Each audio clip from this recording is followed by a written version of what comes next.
Good evening, everyone, for the regular council meeting. This is Wednesday, April 26, 2023. I'd like to acknowledge that we are meeting on the traditional lands of Acadia First Nation, part of Mi'kma'ki, the ancestral territory of the Mi'kmaq people.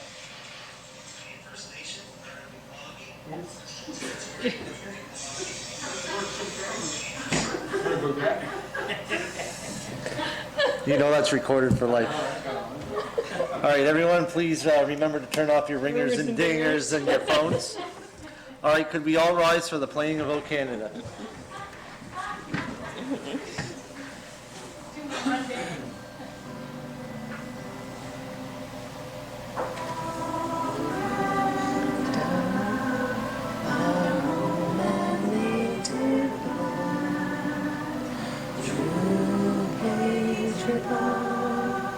In all of us command, with glowing hearts we sing, the true north strong and free.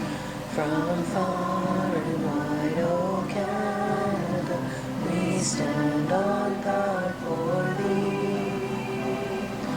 God keep our land glorious and free. Oh, Canada, we stand on guard for thee. Oh, Canada, we stand on guard for thee.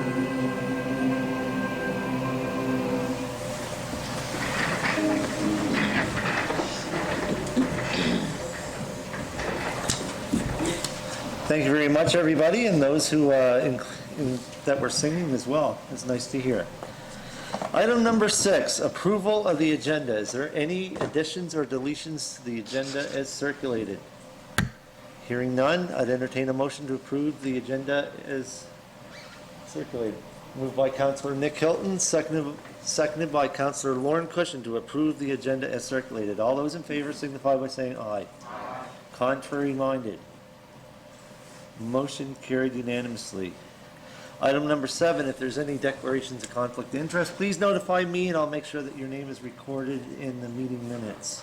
John, could you just pull your mic a little more towards your face so that online they can hear you? Thank you. I didn't think I needed a microphone for everyone to hear me. Just for people online. All right. I don't think I can holler loud enough so people can hear me outside the building. Item number 8, approval of the minutes. What is the wishes of council? Councillor Nick Hilton, you have the floor. Thank you, Mr. Chair. I'll approve the minutes as presented in the agenda. Okay, a motion to approve is presented. Seconded by Councillor Patty Durkee. Any discussion on that motion on the floor? Hearing none, all those in favor signify by saying aye. Aye. Opposed? Motion carried unanimously. Number 9, nothing under old business. Number 10, recommendations from the Committee of the Whole. 10.1.1, funding requests from the town of Digby.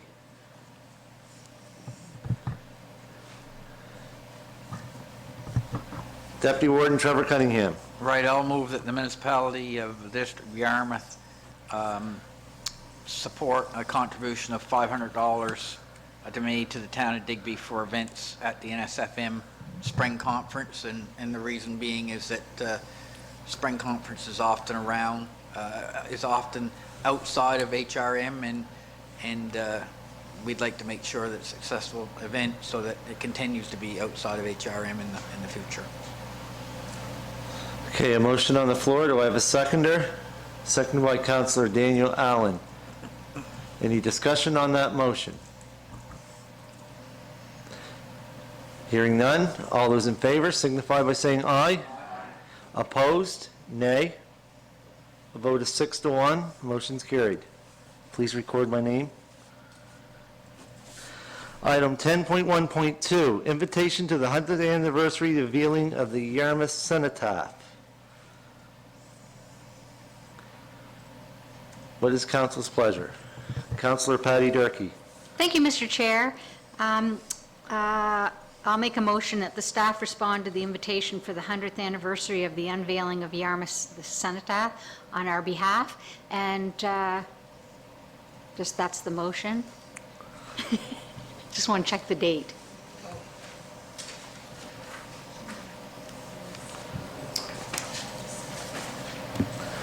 I don't have that open.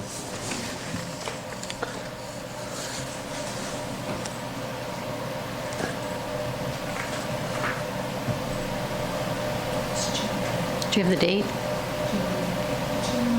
June 9th. June 9th. Oh, of course. At 11. Thank you very much. Okay, a motion on the floor. Do I have a seconder?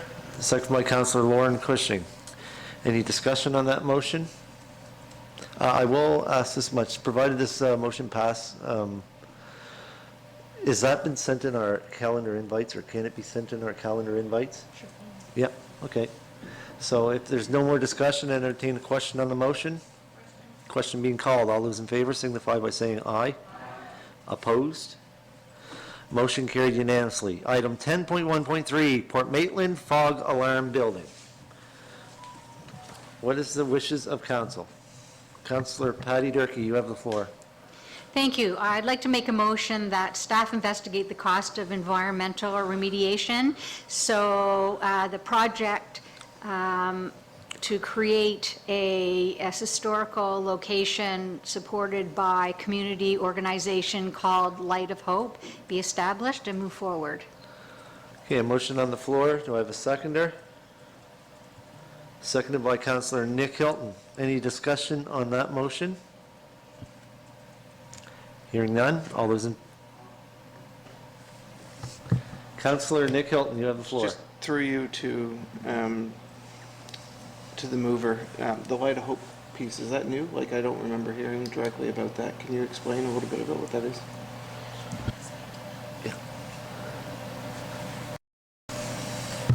Councillor Durkee? Yes, that is the, it's called Light of Hope, Port Maitland Fog Alarm Building. It's a community organization that has been organized to look after the fog alarm building, should it be handed over to the society once it's, if it gets remediated.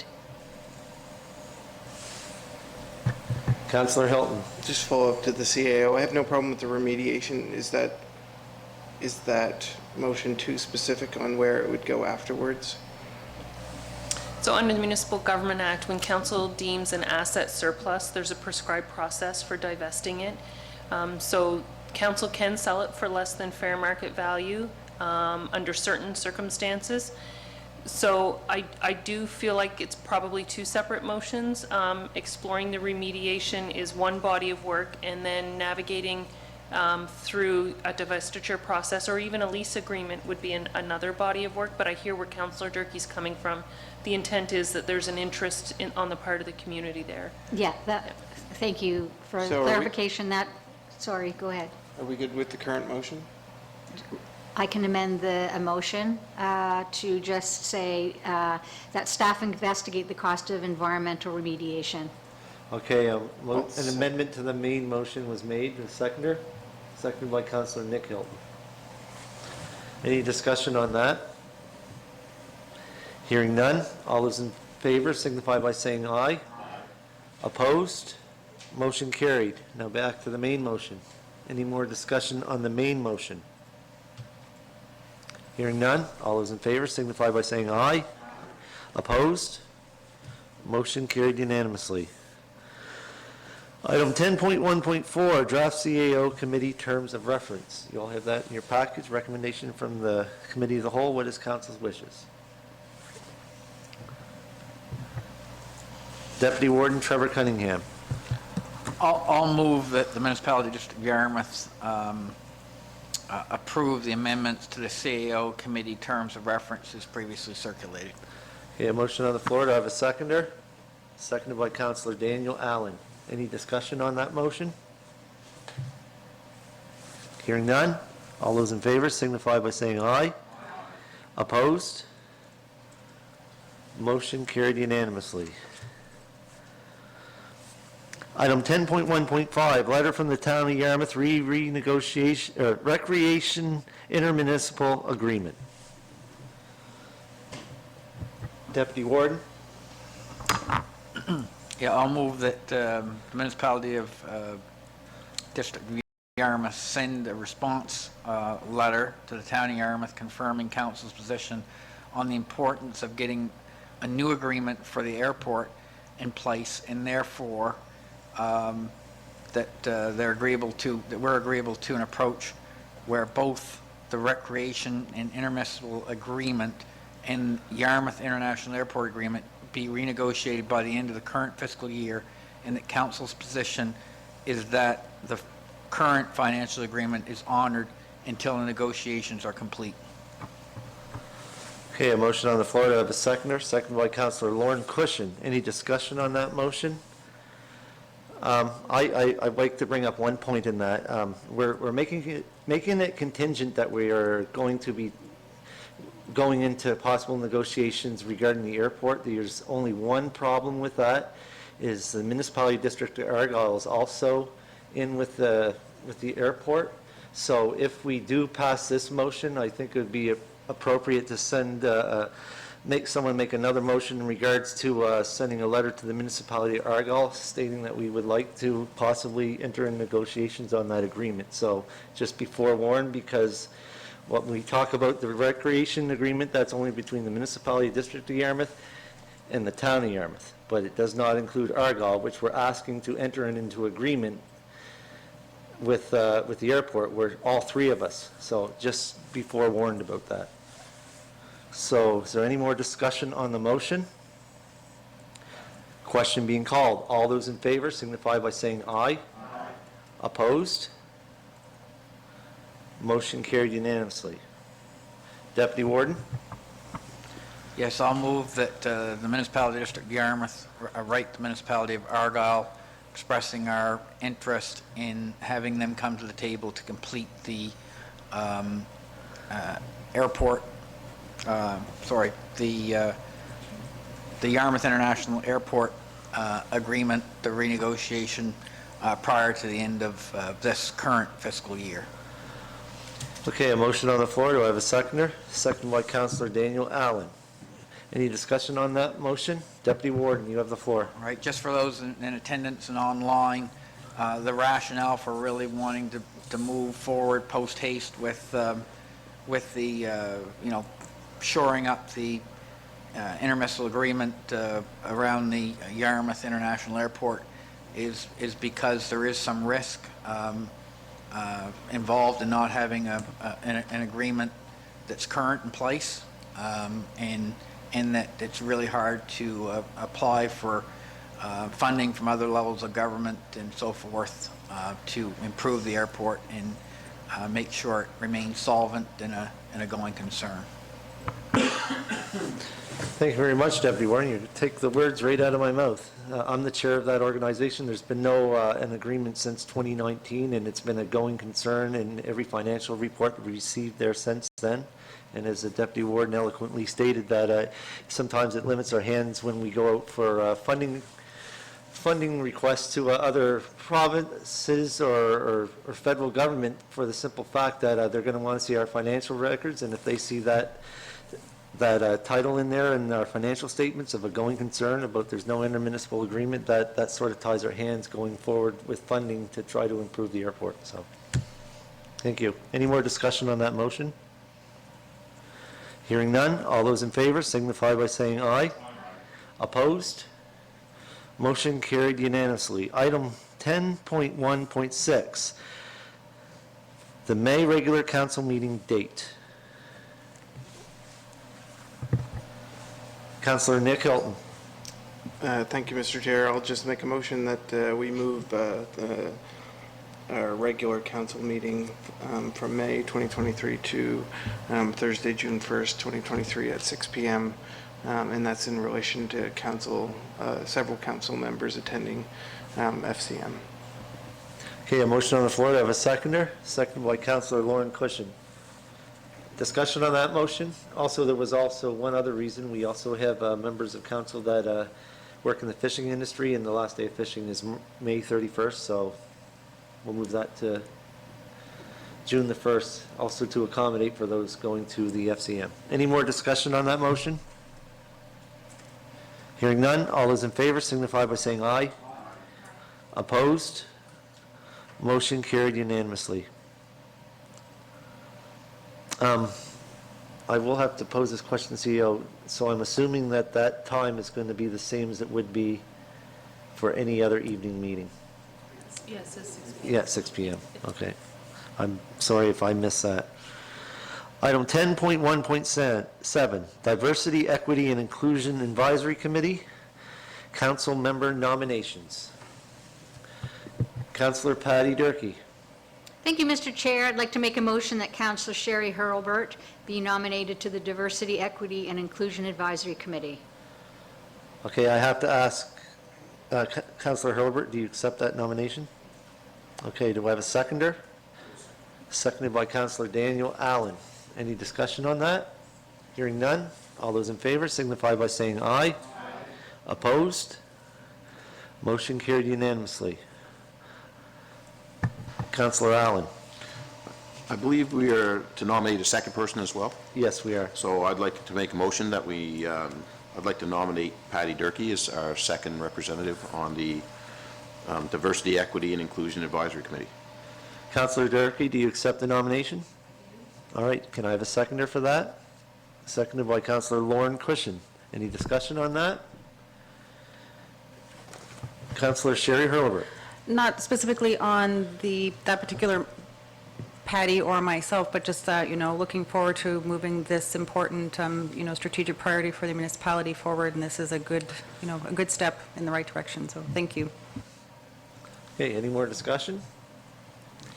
Hearing none, all those in favor signify by saying aye. Opposed? Motion carried unanimously. So I will have to ask, when is that committee going to start meeting? We're currently advertising for the citizen reps. I think Jenny is going to run another ad with some deadlines. So you'll have a slate of applications for various citizen rep positions come before you in the near future, and you'll be able to get that decided upon, and then they can have their inaugural meeting. I already knew the answer to that question, so I just wanted to get a plug out there that there's going to be a If anybody's request. interested in serving on Yeah, citizen committees. citizen committees. This is a new citizen committee that the Municipality District of Yarmouth is starting up with, and we're looking forward to input from the public and community members stepping up to the plate to serve. Thank you very much. Item 10.1.8, housing. Councillor Patty Durkee. I would like to make a motion that we add housing to the agenda in September of 2023, at Committee of the Whole meeting. We had never mind, I just want to make that motion. All right, I'll Then get a I'll comment seconder, and then after. I'll leave the floor up to you. Do I have a seconder? Seconded by Councillor Daniel Allen. Councillor Durkee, you still have the floor. Thank you. I was going to get a dirty look from Nick, so I went, no, just make the motion short.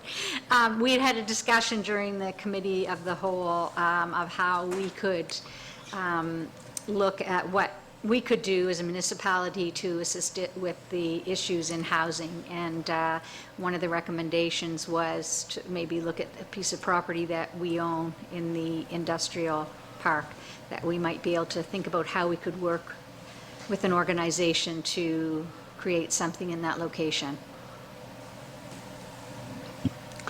Any more discussion? So this motion is just specifically to move this to September 2023 Committee of the Whole meeting. So it's just moving this issue down the road so council can have a discussion. waiting for a report. Yeah, that's right. And I was going to say, do we expect the report before then? We expect it. Whether we'll get it or not, we'll see. All right, any more discussion on that motion? Hearing none, all those in favor signify by saying aye. Opposed? Motion carried unanimously. Item 10.1.9, Sustainable Services Growth Fund.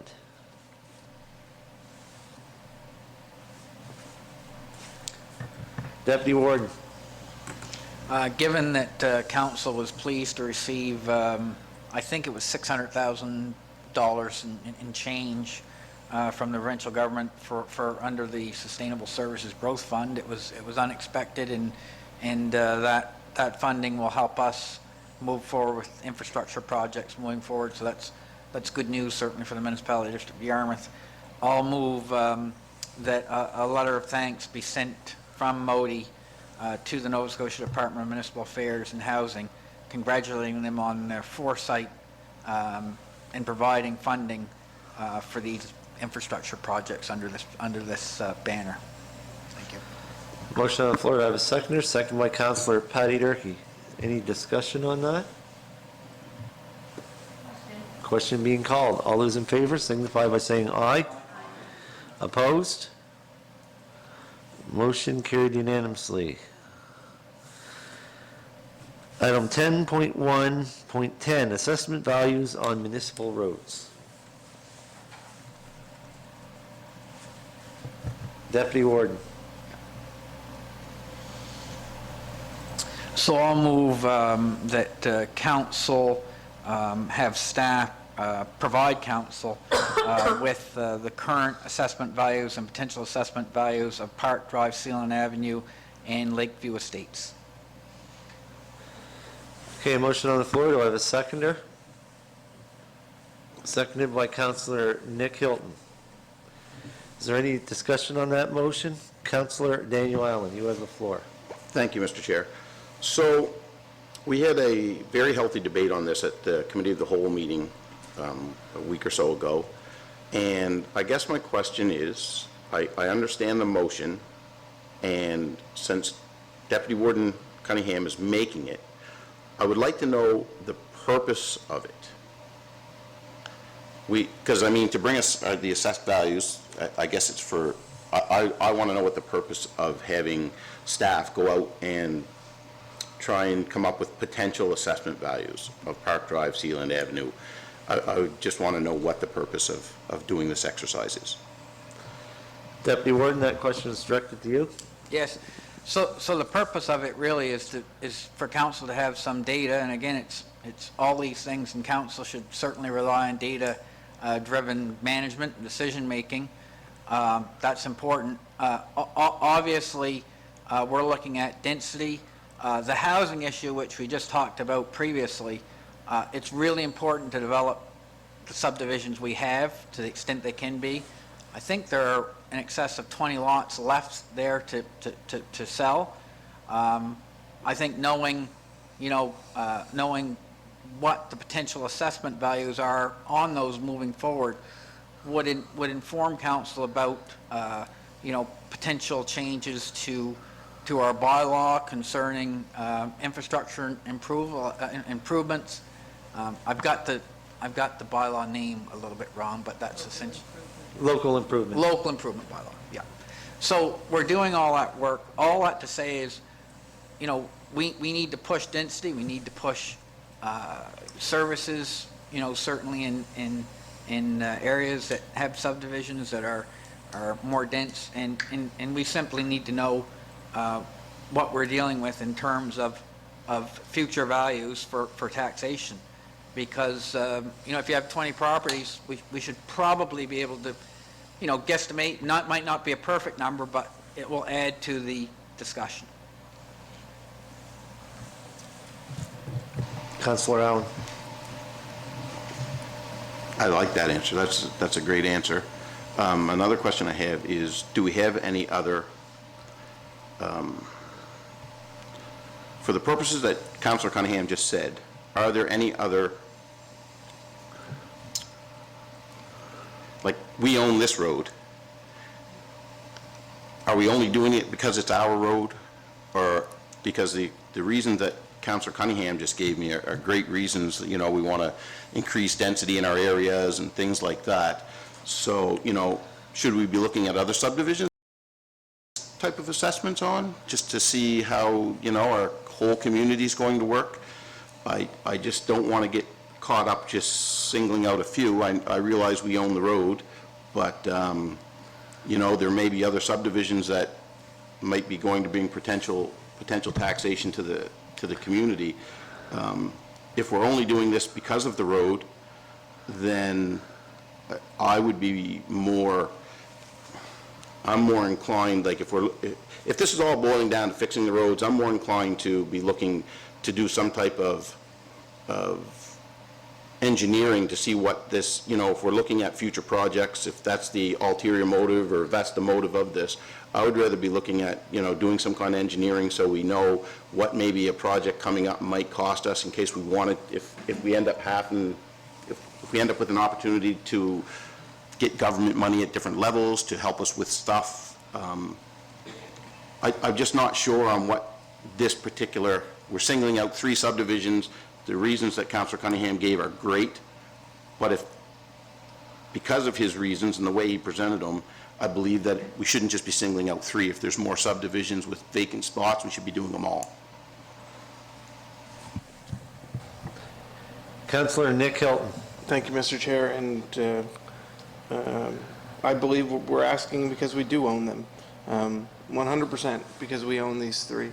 And the motion's changed multiple times since we started the conversation, and now we're just asking staff to pull together the current numbers that are there and maybe specify the number of vacant lots. I don't think it's a excessive amount of staff time, and I do think there's a benefit to understanding our 3 roads more than we understand other roads.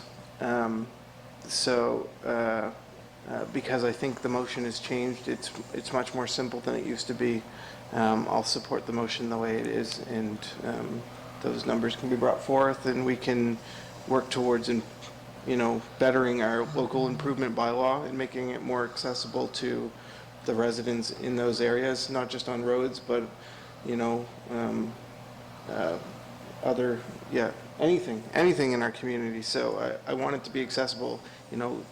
Right now, I believe they'd cover the entire cost of improvements to that road if it was paving, and that's not feasible for any of our residents. We had TIR in this morning, and we're talking about the quality of roads.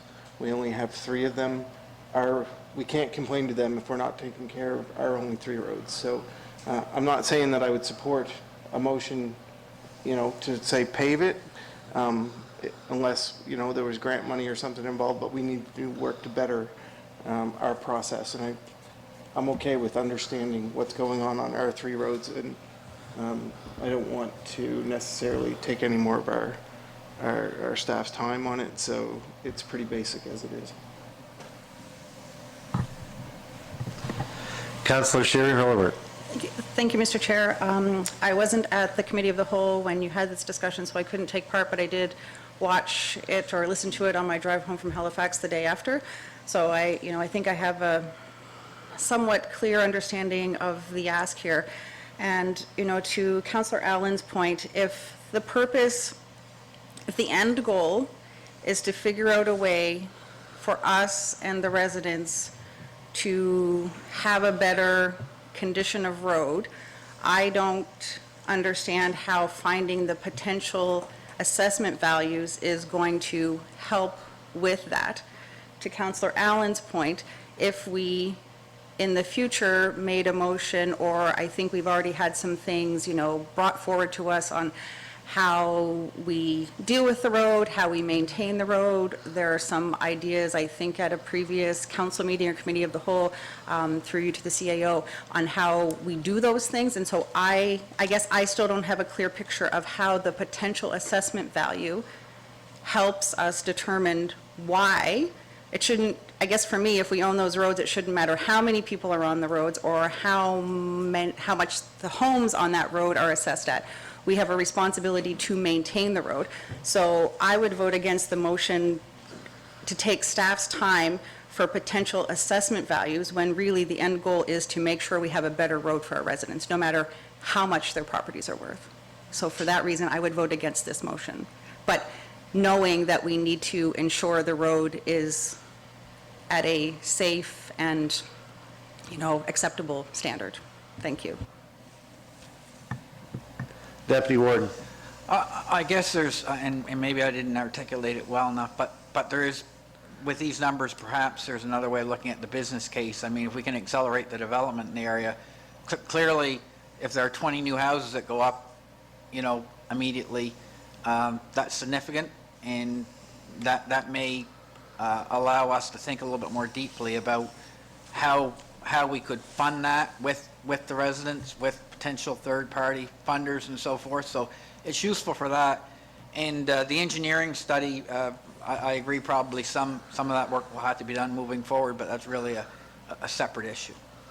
The other thing I will say is the housing issue. We've talked a lot about affordable housing, and it's a big issue all over the country, and it's quite an issue here in the municipality district of Yarmouth. We all know homes have, home prices have inflated pretty significantly, and it's really tough to build those affordable units because they cost a lot of money, and the rents you can charge sometimes don't make it feasible for private investors to build those units. So anytime that you can encourage development, if a new home goes up, that person vacates maybe a smaller home, maybe an apartment, that means the housing stock goes up. So really, anytime we encourage the housing stock to go up, we're increasing supply and therefore easing things on the demand side, and providing spaces for people to live.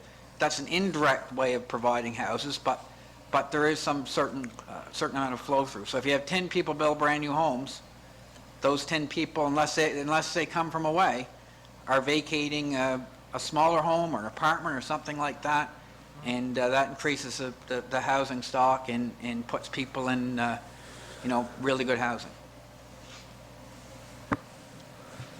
Councillor Allen. Thank you, Mr. Chair. And I agree 100% with you, Councillor Cunningham. But to ask for a potential assessment value doesn't do anything to get that done. I have the floor, I think, right? Yeah, it doesn't do anything to get that done. We can't, by doing a potential assessment value, doesn't build the houses. We don't know what's going to be there. Maybe there could be apartments built there, but how do we do a potential assessment? I just feel like staff's time could be used better elsewhere. I agree with Councillor. It's the potential value, assessment values. We don't know what could be built there. There could be housing units built there. There could be homes built there. I don't know how you do a potential assessment value. Have we ever, through you, Mr. Chair, to the CAO, have we ever done a potential assessment value? When there's more information available about how a particular lot is to be developed. So for example, if there is a development agreement in place or a development permit in place and we know exactly what's going to go there, then there are mechanisms in place to try to predict the value.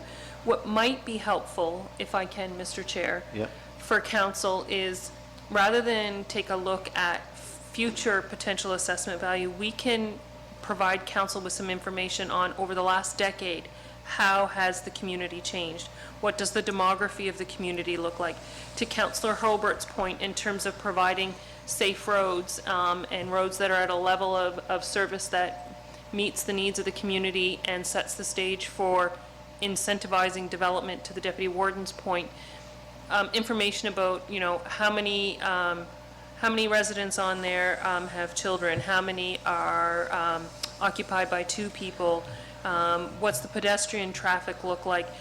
There could be other work we could do that might make more sense to all of the council members, but still speak to kind of the strategic support that the Deputy Warden is saying would be important before you make a major capital decision. Okay, thank you. So that makes sense to me. I understand that. Okay, I'm fine. Thank you. Before I move on, I'm going to ask the recording secretary to read back the motion that she heard. Go ahead. The motion, as I heard, was that that staff provide council with current assessment values and potential assessment values of Park Drive, Sealand Avenue, and Lakeview Estates. Okay, thank you. Yeah, but it's not what he said. So, thank you, Mr. Chair. Although the recommendation from Committee of the Whole said potential, his motion today did not say potential. I heard potential. So maybe what we can do, Councillor Hilton, Deputy Warden? yeah, so I'll just amend with the a friendly amendment to my right. I'd rather have a regular, just an amendment to... Okay, then I'll, yeah, certainly, Mr. Chair, then I will make an amendment to the main motion, just deleting potential from the motion, so to change it in that regard. Okay, so there's an amendment to the main motion on the floor. Do I have a seconder? Seconded by Councillor Nick Hilton. Is there any discussion on the amendment to the main motion? Question? Question being called. All those in favor signify by saying aye. Aye. Opposed? Nay. Okay, a vote of 4-3 in favor, so the motion passes. The dissenting people, would you like your names recorded? Councillor Durkee, myself, and Councillor Hurlbert all want our names recorded. Thank you. Back to the main motion. Any more discussion on the main motion? Yes, Madam CEO? So I think there was some confusion. So the amendment did pass, which means the main motion now reads that staff provide council with current assessment values for Park Drive, Sealand Avenue, and Lakeview Estates. Correct. Right. I'm positive on that. Deputy Warden? Correct. Oh, sorry, my apologies. Is there any discussion on the main motion? Question being called on the main motion. All those in favor signify by saying aye. Opposed? Nay. A vote of 4-3, motion is carried. Would you like your names recorded?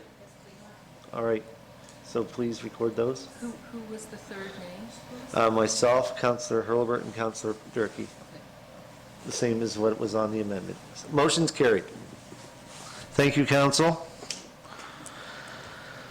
Item 10.2, recommendations from the Heritage Advisory Committee. Item 10.2.1, inventory update.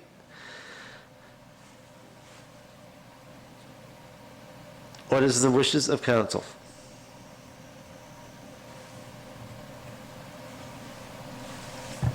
Councillor Durkee.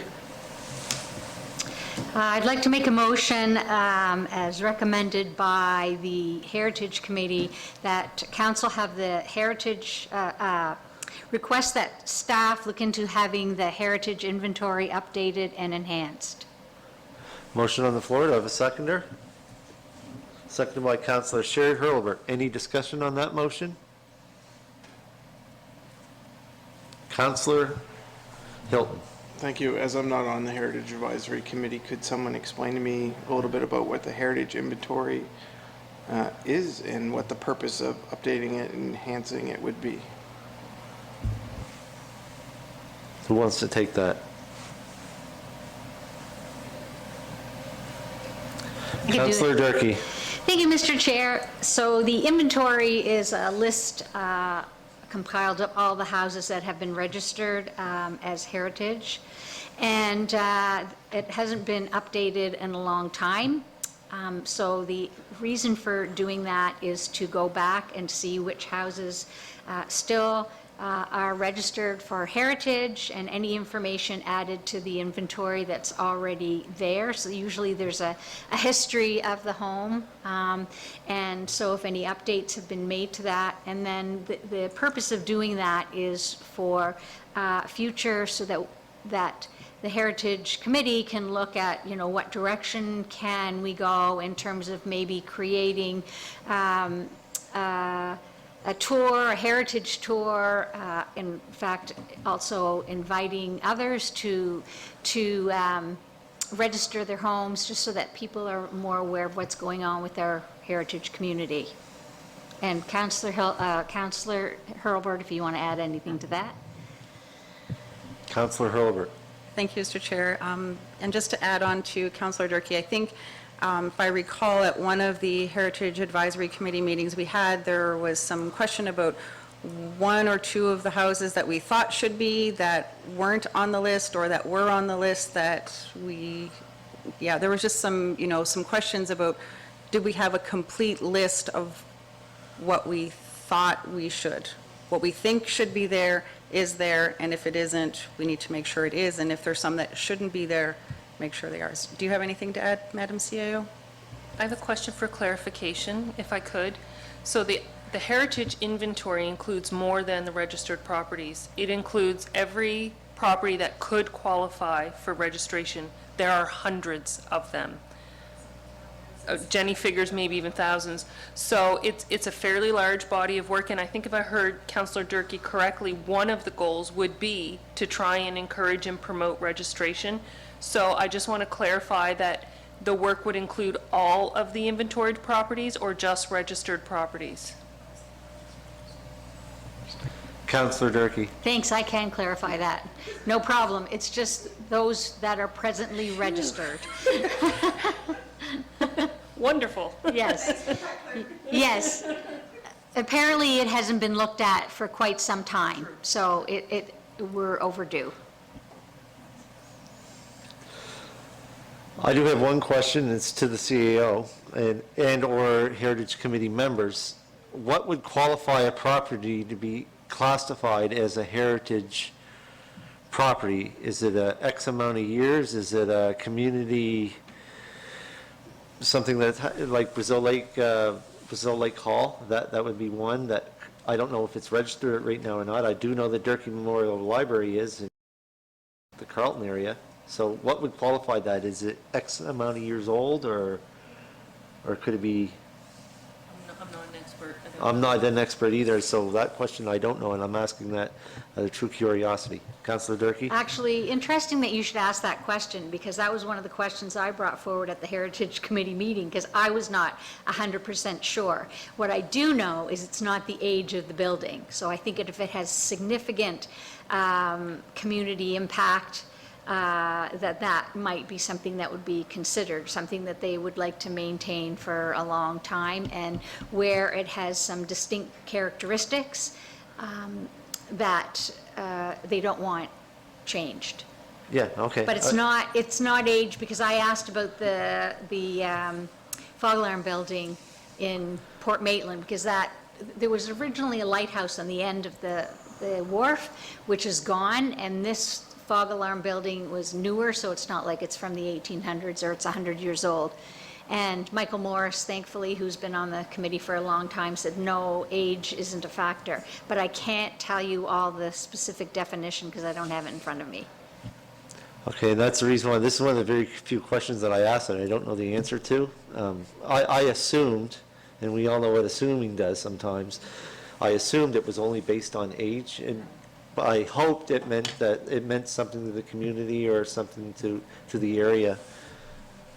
Councillor Hurlbert? And just as a note, it's not only houses. It can Yeah. be landmarks, cemeteries. You mentioned the Durkee Memorial Library in Carlton. There are some other, we have municipal-owned assets that are heritage property, so not just homes, Yeah. variety of inventory. Madam CAO? Thank you, Mr. Chair. I wonder if I could just request an amendment to the motion, just so that it's clear? Because the way it reads right now, it would include all of the properties. With pleasure. Thank you. Okay, so is someone willing to make an amendment to the main motion? Moved by Councillor Patty Durkee to amend the main motion, seconded by Councillor Sherry Hurlbert. Any discussion on the amendment on the main motion? Hearing none. All those in favor signify by saying aye. Opposed? Motion carried unanimously. Now back to the main motion. Any more discussion on the main motion? Hearing none. All those in favor signify by saying aye. Opposed? Motion carried unanimously.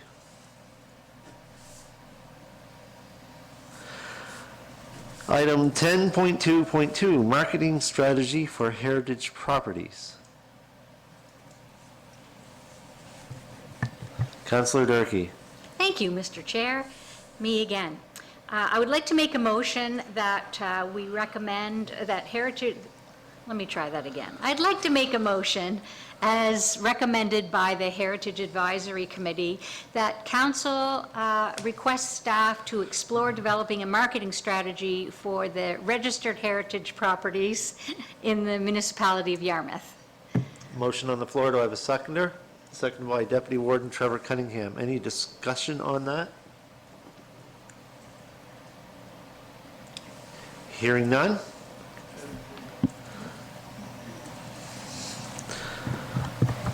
Councillor Hilton. Thank you, Mr. Chair. As it's May and budget month, when we come up with new strategies, it always concerns me a little bit. Will that briefing note involve a possible cost to the program and what the benefits would be? I'll have to have a chat with the team to see if there's capacity with our communications officer to put something together for the Heritage Advisory Committee to take a peek at, leveraging, technology and some things like that. So it might be a starting place, but it might just be a launching pad maybe for something more sophisticated down the road. So I'm not too worried about that piece. The inventory piece, again, I'll have to have a chat with staff. We might need just a little bit of external capacity to look at that. So we'll try to nail that down before you have a final look at your operating budget. Thank you. Councillor Durkee. Thank you, Mr. Chair. I'd just like to add the reasoning for that is that when you think of the number of, you think of people who are traveling, one of the things they like to do is learn about history. I mean, that's why we all go to Europe often, is to learn about the history of the area. There's an amazing walking tour of the historic district of Yarmouth. And one of the discussions that we had was that this would be really neat to create for tourists and for local people to do a driving tour and learn the history of the heritage properties in Yarmouth County. And so it might be something to consider working with Yarmouth and Acadian Shores on the development of that. Thank you. Any more discussion on the motion on the floor? Hearing none. All those in favor signify by saying aye. Opposed? Motion carried unanimously. Item 10.2.3, cattle pound recommendation from local mason.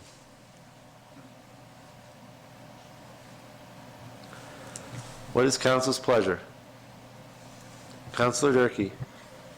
Thank you, Mr. Chair. I'd like to make a motion that council, I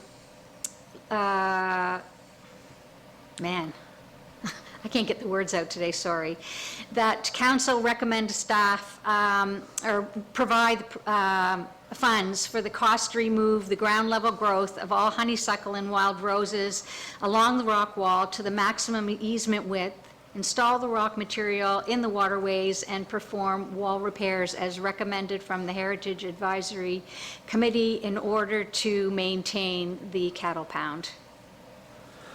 Motion on the floor. Do I have a seconder? Seconded by Councillor Daniel Allen. Any discussion on this motion? Councillor Hurlbert. Thank you. Although I am a member of the Heritage Advisory Committee, I did miss the last meeting where this was discussed. So through you to Councillor Durkee, or maybe to our CAO, do we know who would complete that work? Does the mason complete it? Does staff complete it? Do we have any idea how much it's going to cost? Is it a one-time thing? Does it happen more than once? Yeah, thanks. I could clarify that. Councillor Durkee. We had a local mason, Jeff Pittman, I believe it was, that went out and had a look at it and recommended that we perform these activities in order to maintain the growth. And after that, it was recommended that possibly once it's all cleared out, that our staff could keep it up. But I refer through the warden to the CAO for costs, because I believe we did have an estimate. We did have an estimate in the report, but we did take a look at it, and I think we can do it inside internal operations. So there's no additional budget money that we need to consider in our budget deliberations? Okay, thank you. Perfect, thanks. You had the same question on my mind, cost, where is it going to be done? Any more discussion on the motion on the floor? Hearing none, all those in favor signify by saying aye. Opposed? Motion carried unanimously. Item 10.3, recommendation from the Accessibility Advisory Committee. 10 point accessibility audit comments.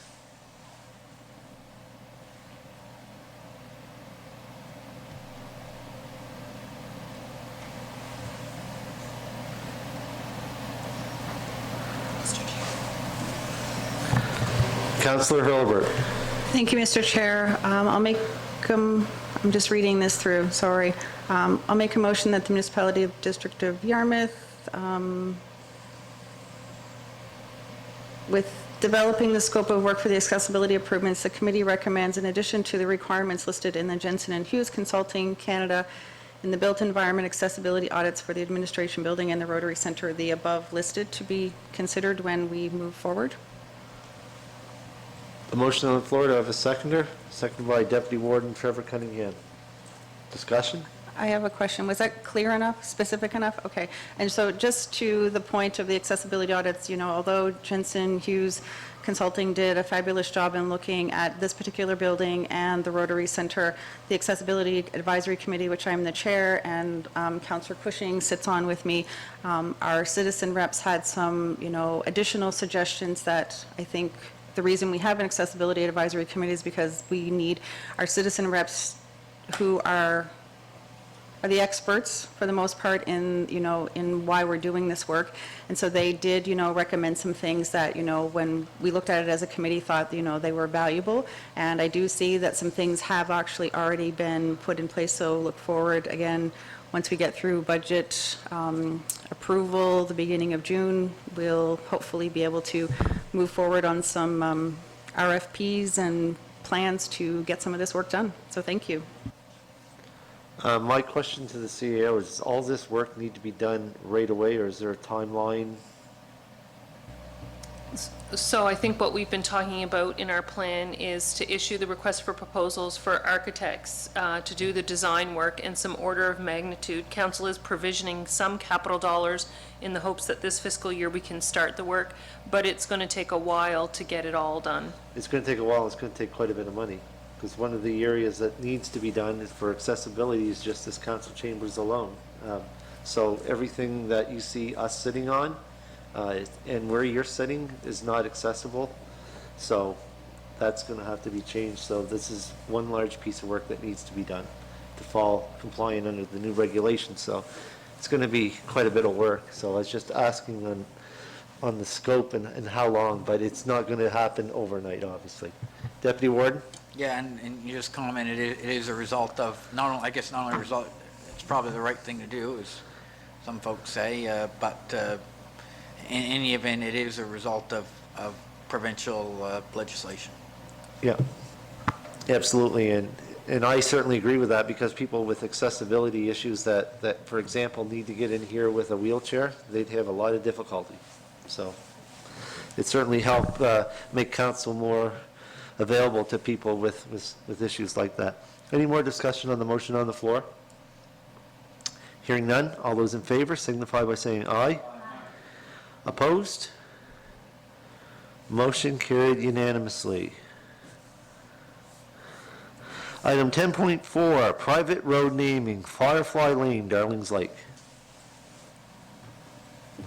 What is the pleasure of council? Councillor Sherry Hurlbert. Thank you, Mr. Chair. I think all I need to do is make a motion that the municipality of District of Yarmouth accept the recommendation by our mapping technician to name Firefly Lane. Do we have a PID area? Do I need to specify that? That's okay? Perfect.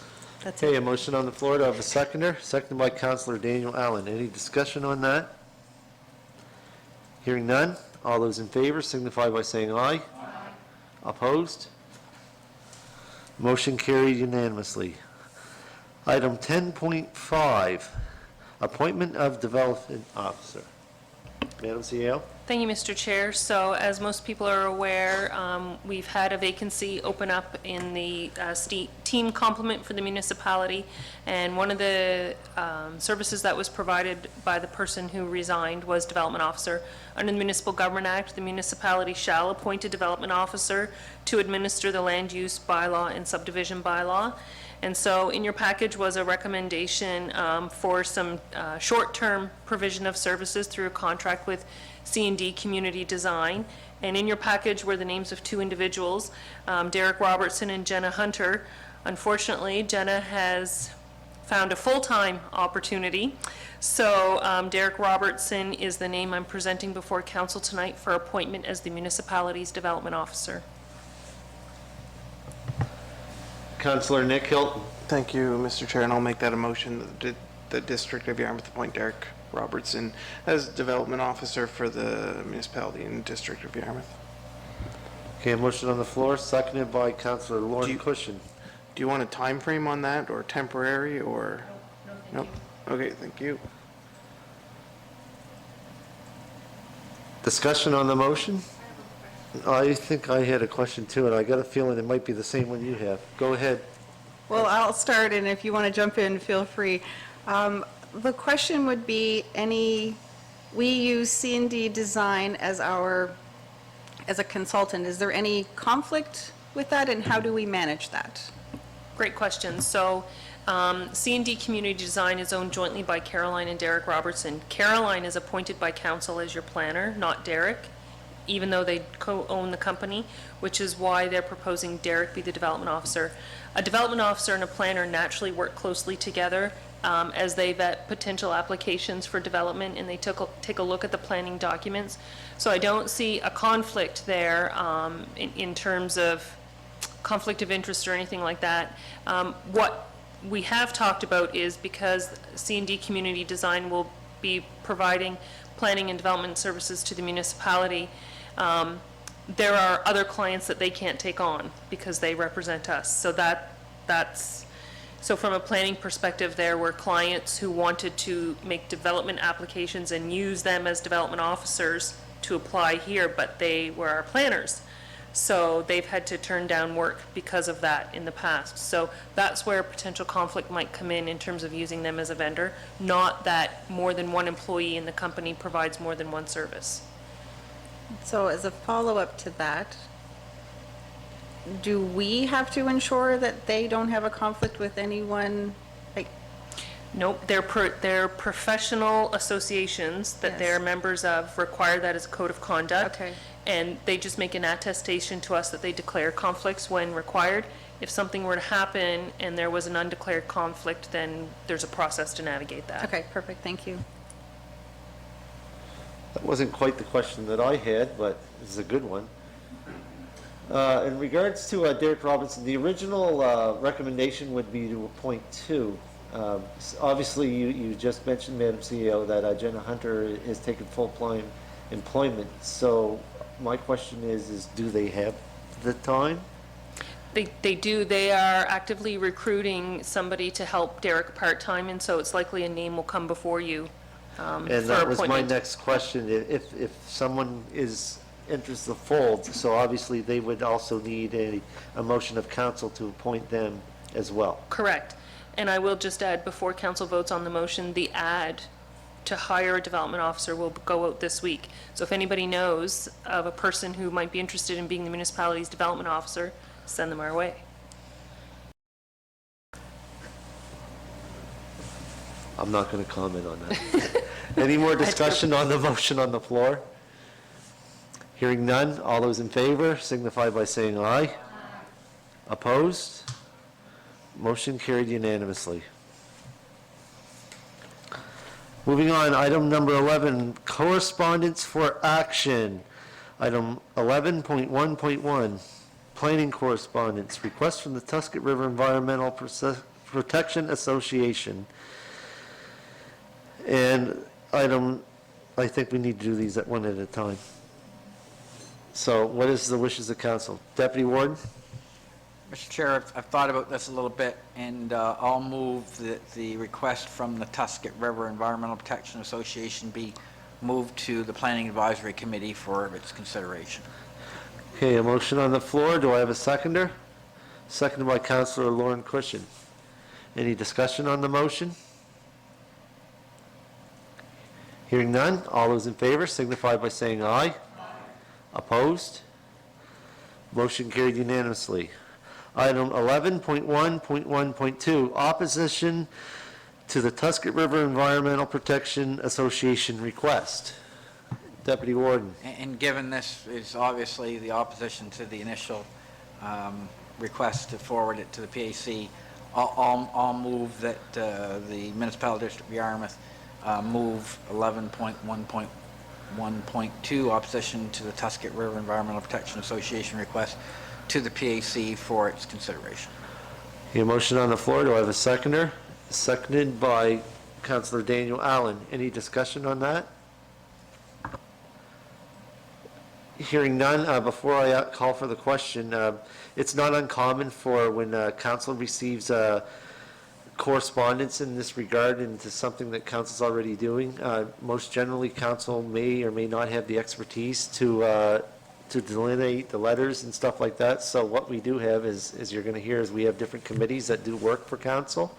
So what council is considering now is those two letters that we have in regards to request from Tusket River Environmental Protection Association and an opposition letter. That's usually done under committee work, not under a council meeting. So that's the reason why it's going there. Any more discussion on the motion on the floor? Hearing none, all those in favor signify by saying aye. Opposed? Motion carried unanimously. Item 11.1.2, Coronation Day, which is, I do believe, May the 7th. May the 6th. Thank you. 6th or 7th? 6. 6th. That's correct. We have in front of us a letter asking what the Municipality District of Yarmouth is doing on the coronation of our new king. Madam CEO? Thank you, Mr. Chair. So I did a little work to try and determine what was happening in the province and through the federal government as well with respect to coronation. So coronation would, I guess according to protocol, that would fall through the Governor General and the Lieutenant Governor's office because they are the King's representative here in Canada. So there are a number of things happening nationally. I did find a little bit of material on the Government of Canada's website that explain a little bit about some of the pieces to do with the coronation. So we can do some education pieces on social media just to share that information and maybe help build out some understanding of what some of the ceremonial pieces actually mean. And then on the Lieutenant Governor of Nova Scotia's website, there's quite a series of events taking place which are free for Nova Scotians to participate in. Unfortunately, every single one of them are in Halifax. However, they are free and the public are welcome to attend. A couple of the events, a few of the events have limited capacity, and so there's a lottery taking place to get tickets for those. So we can promote that whole schedule of events on our electronic media and making sure people understand how they can plug in. The municipality by policy does not do proclamations, and there's not a flag for the sovereign, so there's no flag to raise. So I would suggest that we just share the messaging from the federal government and the provincial government. I guess I have a question for you, Madam CEO, is in regards to, we did reach out to our local MP. Have we received word back? Not as of yet. Okay. I guess I'll say in his defense, he is the Deputy Speaker of the House of Commons, and they are having emergency meetings right now discussing how we can support things that are taking place on the international scene with respect to the Sudan. Absolutely. Okay, any more discussion on this? Hearing none? All right.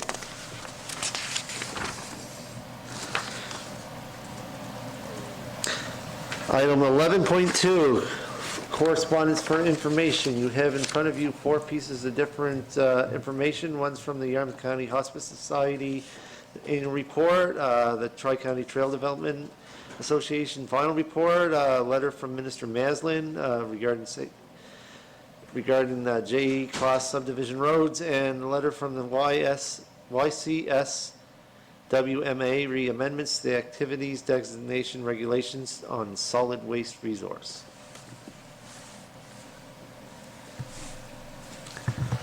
Councillor Sherry Hurlbert. Thank you, Mr. Chair. I just want to speak to one item, the Yarmouth County Hospice Society 2022 annual report is included, but also just to let everyone know, and I was going to ask Madam CAO, May 7th to 13th is National Hospice Palliative Care Week, and there will be an event here in Yarmouth at Jacob's Loft, which is above Sweeney's Funeral Home.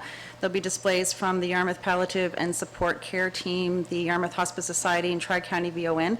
It's a drop-in on May 9th from 6 to 7:30, and there'll be refreshments, no registration required, masks and social distancing will be recommended. So I'm hoping that I can forward that to the CAO, maybe our social media communications person can share that as well. Do you want me to wait until she comes back? No, actually, since she's not here, usually what would happen, either when you forward it to the CAO, forward it to me as well. Okay. So if she misses it for whatever reason, Okay. I have accountability Perfect. from you that I didn't get it. So Okay, and it's absolutely- available, it's a free event for anyone in the area to learn more about what palliative supports and hospice care we have in our community. Okay, thank you very much.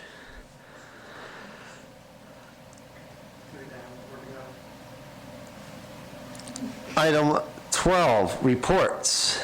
Item 12.1, the Heritage Incentive Rebate Program Report, 2022-2023.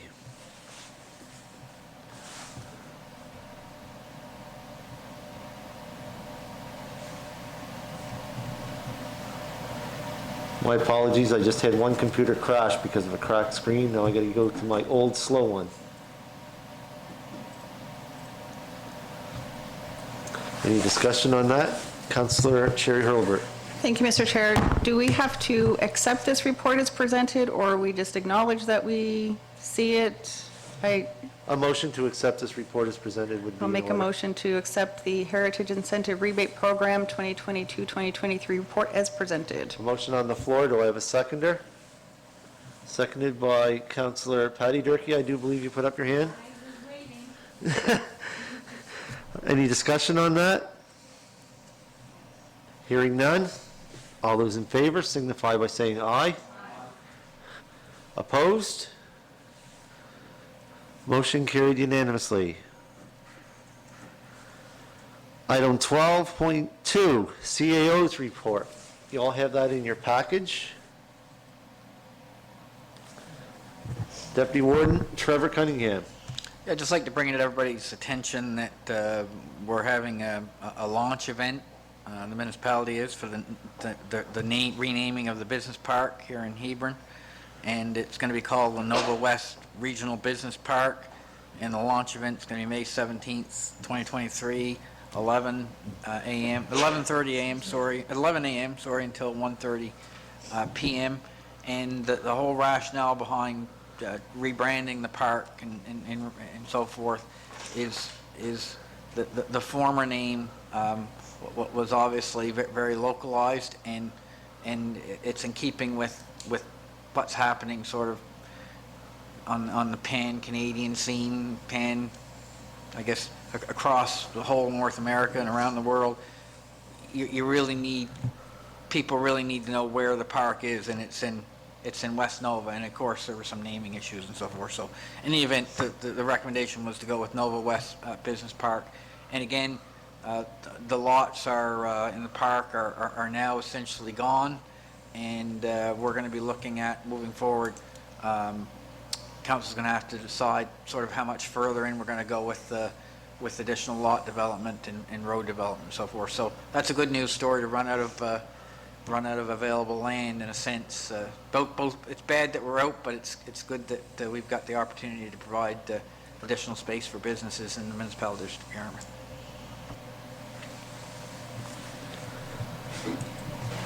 Councillor Sherry Hurlbert. Thank you, Mr. Chair. The 30-page CAO report is jam-packed full of things, and I thank our CAO for all of that. And I could pick a whole bunch of things to ask questions about, but I'm going to ask one. The fog alarm building upgrade, look-off at Cape for Shoe. It says here, due to be wrapped up by the end of the May. Is that on track? Is that going to be?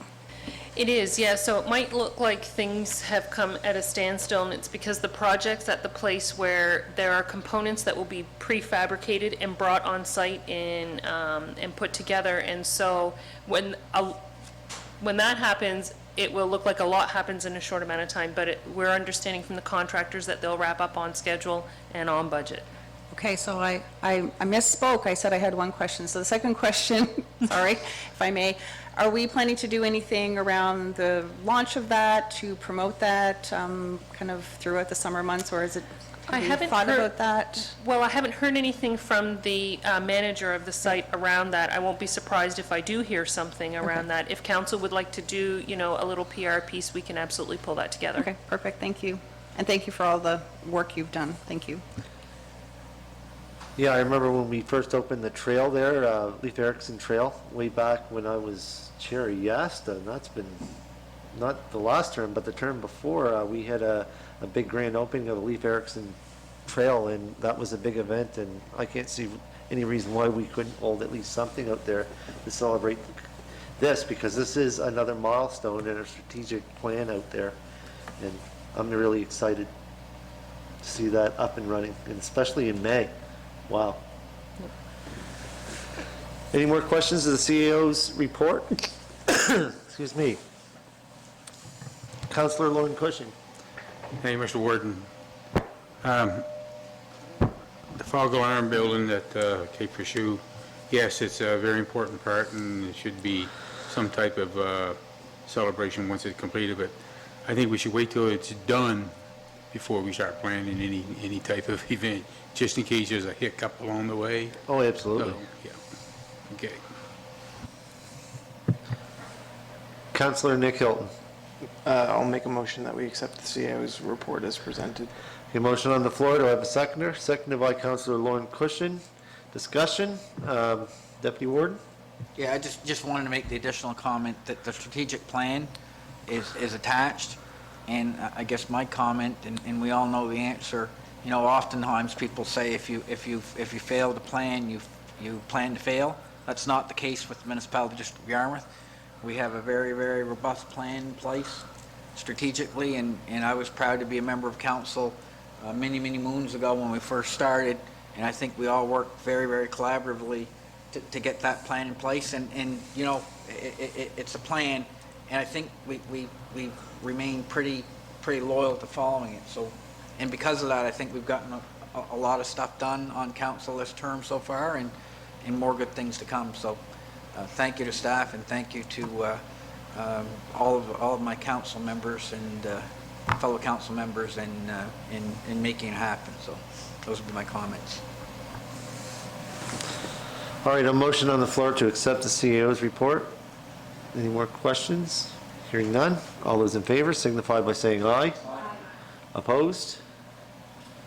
Motion carried unanimously. Item 12.3, my report. It was short and sweet this month. It's not because that I wasn't busy. It was because I was busy just about every day this week. And as council knows, we've had meetings starting at 9 o'clock this morning with different representatives from the Public Works to meeting with the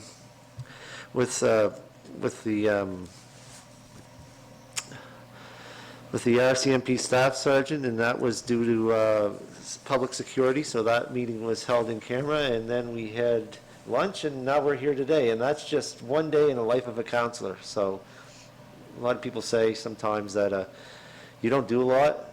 There's a lot to do.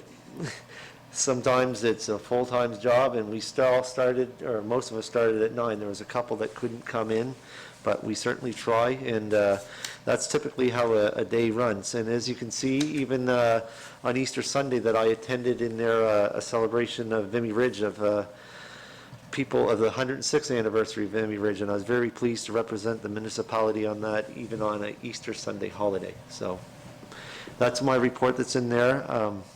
One thing that I should point out, once again, in Earth Cleanup Day, I do believe Councillor Nick Hilton, you were a part of that again this year. 15,000 pounds of garbage was taken off of our waterways and our ditches.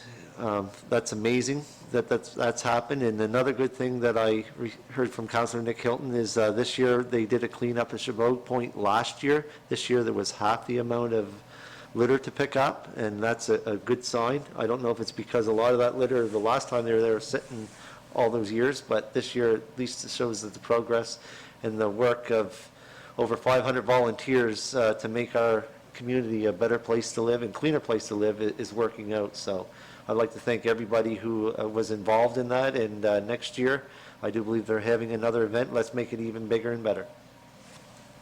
Deputy Warden? Yes, Mr. Warden, thank you for your efforts in representing council well, and it is true, you do take the job very, very seriously and do attend many meetings on council's behalf, so and you represent council well, so thank you very much for your efforts.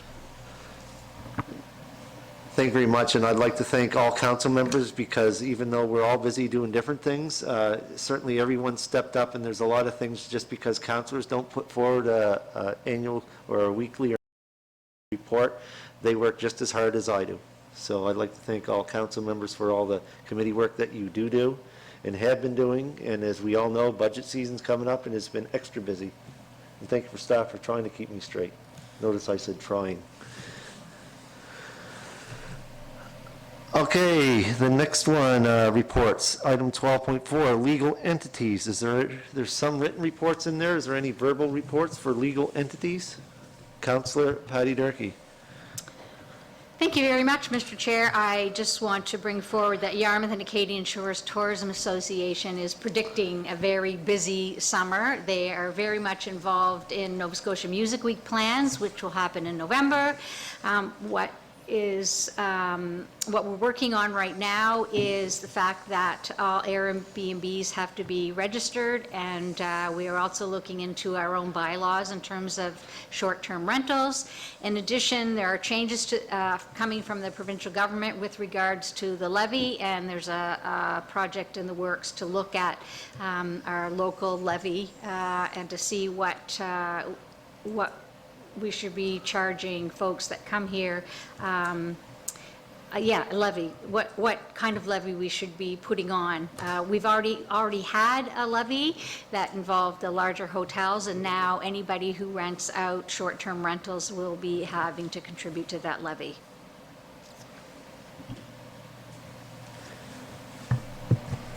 Councillor Hilton. Thank you, Mr. Chair. I'll speak to the Yarmouth Area Industrial Commission.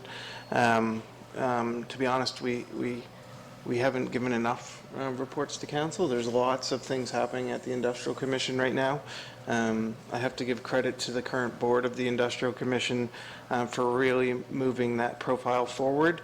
For anyone that's not aware, the Yarmouth Industrial Commission is home to the Port of Yarmouth, the two medical clinics, the Harbour South and the one in Argyle. We house the rental of the Tri-County School Board building. It's not Tri-County now, it's the new name. Regional Center for Education. Regional Center for Education. We are cleaning up the old Domtex area. We're still navigating a few sprinkler issues there, but that should come to close in the next year or two. The work that's being done around the medical clinics is really truly impressive. We're moving away from the model that really wasn't working for us. We knew that we wanted to support medical clinics, but weren't really equipped to staff them appropriately, finding doctors to put in there. So we partnered with the Nova Scotia Health Authority to move towards a collaborative clinic model, and they really have stepped up. And I know that our doctor recruitment, I know that before Rebecca left, she was really enthusiastic about the work that was being done there. And the port we're slowly moving towards maybe divesting, I'm not sure if divesting is the correct word, but yeah, to a community board that may be able to move that forward and find funding that maybe we as municipal councillors could not, or staff could not. So lots of really good things happening there. Should be able to provide you more updates, maybe on a monthly or bi-monthly basis of what's happening there. But the 2.5 years that we've been here has seen significant change on that file. So I just want to thank the regional solid waste. Is Waste Check where does Waste Check fall? Under which?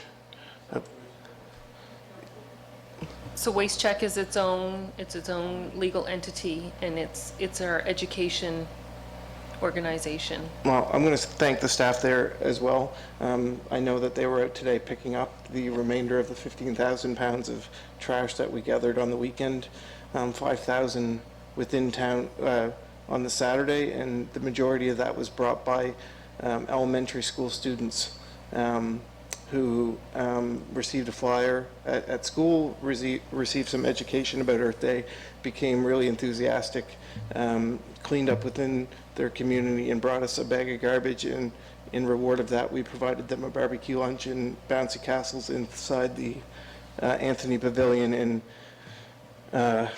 you'll see some pictures coming out, but I would say between 150 families, groups, and individuals, 500 total people participated probably on Saturday, which I think was really impressive, and 3 times the amount of the previous year, and not one complaint throughout the day. So I thank all of you, because I heard from all of you, and I know a number of you participated in the event. So thank you for supporting that in the town as well. And on the Sunday, we did the 2 beach cleans that I think we got another 7,500 pounds on Sunday, and another 2,500 pounds of just odds and ends. The group that participated from Scotian Shores worked all day Saturday, went to supper, wanted to go to the Cape Frishew to watch the sunset, and we came back with 1,900 pounds of garbage from Cape Frishew and Johns Cove beaches. So, and that wasn't even planned. So it's just an incredible group of individuals.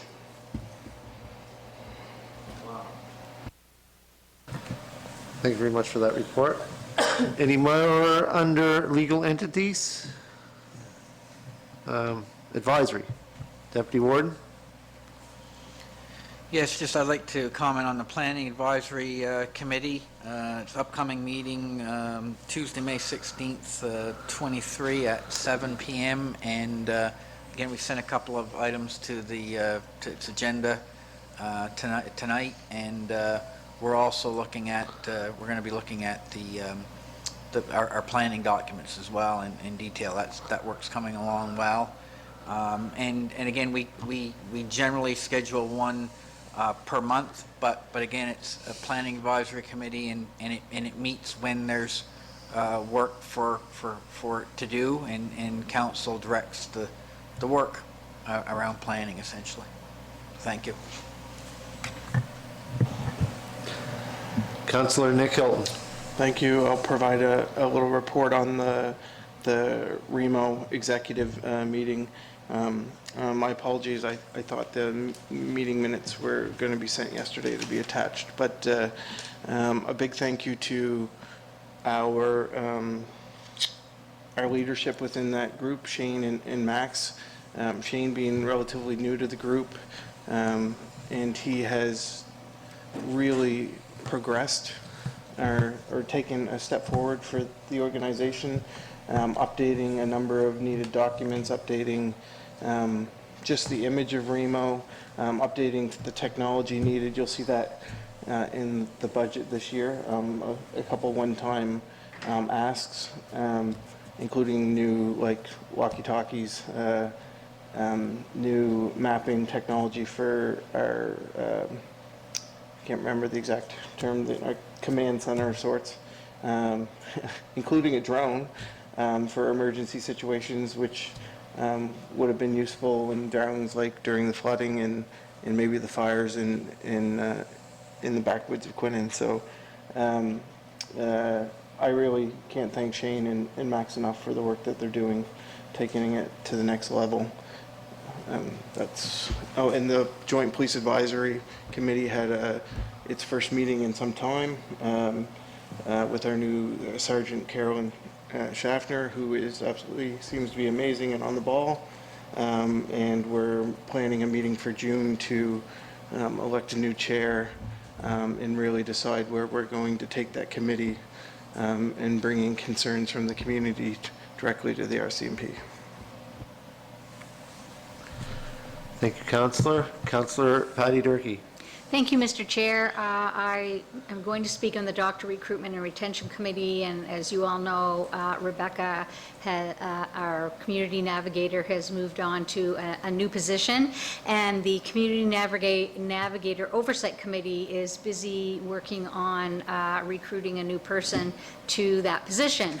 I would like to also add that recruitment continues to go on, and that the members of the committee, our own committee, and they'll draw in volunteers to kind of work on what are site visits and things that are continuing to happen until we fill the position. And so if anybody is interested, go on the Chamber of Commerce website to look at what the requirements would be. We need a dynamic person with lots of personality, who is really comfortable chatting with people. And I'll also mention about the Heritage Advisory Committee. We brought up the recommendations that were made at that most recent meeting. Thank you. Thank you very much. Any more advisory? 12.6, ad hoc. Councillor Hilton. Thank you, Mr. Chair. The new Mariner Center Expansion Board has had one meeting where we elected a chair, Nicole Albright, who was the chair of the previous committee and continues to do an amazing job leading that file. Gil Dares has been voted in as vice chair, who we know was previous manager at Mariner Center and brings a significant amount of history and experience to the board. We know that Darcy DeSutter was also been appointed by the Mariner Center Board, myself, and we have a position description, I believe, being advertised for a community representative, and there's some asks that person have some history or some background in specific areas that might be useful to bringing that build to completion, and it is a significant term where that project may be 3 to 5 years, 3 to 6 years even from its completion date. So I know that our project lead, Mark Brophy, tells me today that the architect is on site this week. They do have a couple draft drawings of just ideas. Only he's seen them, so I'm a little jealous, but they're gathering information so they can prepare a concept design that they will present to us and to you guys in the near future. So that continues to be a very interesting project to be following. We know it's a huge investment, and we know that we have lots of wants, but only so much money, unfortunately. But hopefully we'll get a project that makes the community happy and all of us. So that's the update there. And Fence Arbitration Committee, all the animals are still contained as far as I know. Well, I don't know about that. Well, I don't even know. But we don't do chickens. I wish we did. I truly wish we did. Maybe we should. Before you, Councillor Hilton, before you move on in regards to the Mariner Center Expansion Committee, I do have a question. Since this newly formed committee is up and running, so will council and the public be getting weekly reports from you, or if you've designated some spokesperson like we did before with the Mariner Center Expansion Committee, the original one, where we had the chair disseminate out information. So that's my question. How is the information from that committee going to get to the public and councils? So in our first committee, we have asked that the CAOs, a request was sent to both the town communication officer and our communication officer, Marissa, to if they'd be interested in kind of overseeing a lot of that information and all the information from our board and the group.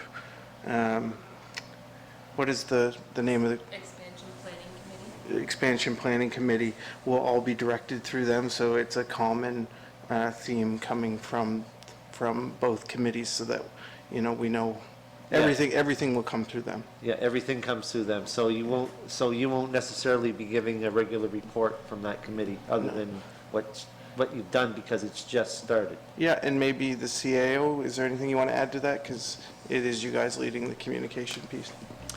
Yeah, so I think what we're trying to do is to tie all the different types of communication together in a plan. So the two communications officers will be working with the project lead and kind of developing a strategy for communicating externally, communicating internally with the team, communicating with councils, and also creating a link with the fundraising, because they have their own communication strategy.